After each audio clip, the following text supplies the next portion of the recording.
Hello guys, তোমরা সবাই কেমন আছো? আশা করছি অনেক ভালো আছো। আমি খুব ভালো আছি।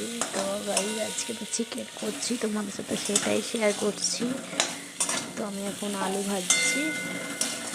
আলু ভাজা করে আমি যা করবো সেটাই তোমাদের সাথে শেয়ার করছি।